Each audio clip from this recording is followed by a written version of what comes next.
արժանապատվության նվաստացման ուղղված գործեր են։ Այսպես անվերջ կարող եմ թվարկել։ Հիմա իրավական լուծում որն է լինելու, պատկերացնում ենք, թե սա միջև քաղաքական լուծում չլինի, իրավական լուծումների ակնկալիք չենք ունենալու։ Շատ խորը փիլիսոփայական հարց է, այսպես ասեմ։ Նախ բարև ձեզ։ Տեսեք, իրավունքը, ինչպես եւ առհասարակ ժողովրդավարությունը եւ իրավունքը մասնապես որպես ժողովրդավարության հենասյուն, հիմա կարիք ունի շատ խորը ճգնաժամի մեջ է գտնվում գլոբալ աշխարհում եւ հատկապես մերպես երկրներում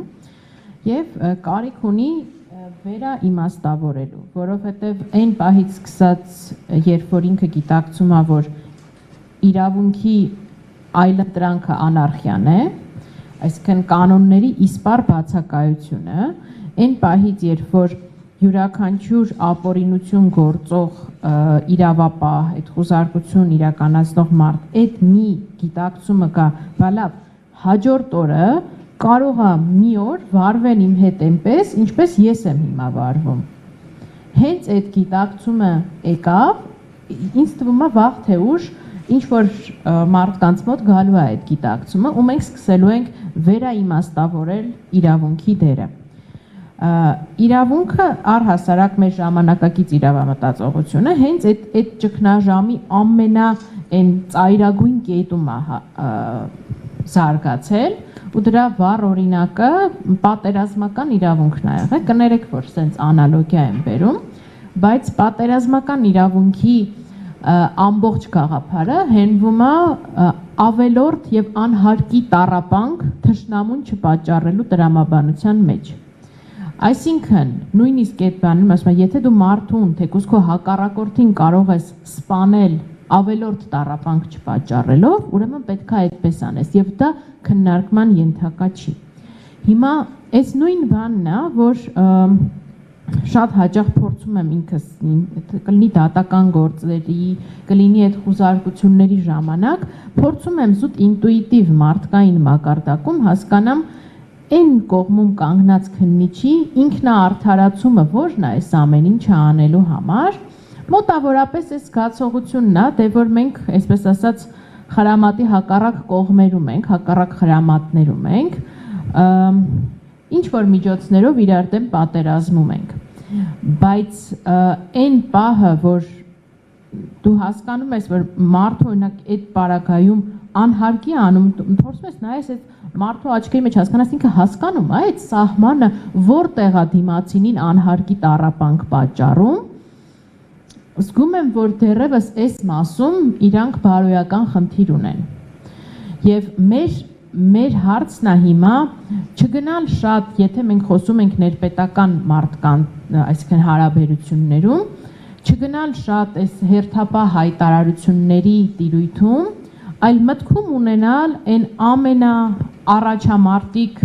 այդ քննիչի կերպարը, որը տեսնում է ակնհայտորեն, որ այն ինչը որ տանում է մարդկանց համար ինչ որ սենտիմենտալ արժեք ներկայացնող հասարակ զարթից սկսած որ տանում է, ինքը ուղղակի տառապանք է պատճառում, ինքը հասկանում է, որ դա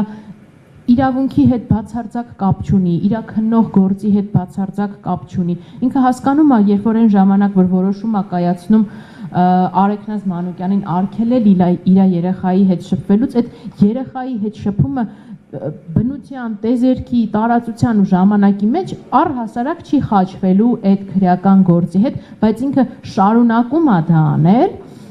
մենք պետք է հենց այս թիրախին փորձենք խփել, այսինքն ասենք, որ պետք չի ամեն ինչ վերահասցեագրել վերադասին, այդ անտեր, որ ամեն մի զարդը նկարում եք, ուղարկում եք ձեր վերադասին, հարցնում եք, ասում եք, սա տանեմ թե չտանեմ, պետք չի այտենց անել, կա ի վերջո մասնագիտական արժանապատվության մի սահման, որի տերը դուք եք, ձեր վերադասը չի։ Էսա, որ մեր, կարծում եմ խոսույթում, պետք է առաջին պլան բերենք, պետք է, ինչպես հին փիլիսոփայությունն ասում մարդու մեջ կան եւ բարու եւ չարի այդ սերմեր։ Մենք փորձենք այդ բարու սերմը ասենք լավ, մարդ, որ դու անում ես դա, քո մեջ ընդհանրապես այն մասնագիտական արժանապատվության սերմերը կան, թե չկան, դու ինքդ չես գիտակցում, որ վաղը մյուս օր Աստված իրանց պատկերացմամբ Աստված մի արածը մեր կարծիքով, այսինքն Աստված դա իշխանությունը փոխվի, դու պատրաստ ես արդյոք, երբ որ հերթը կգա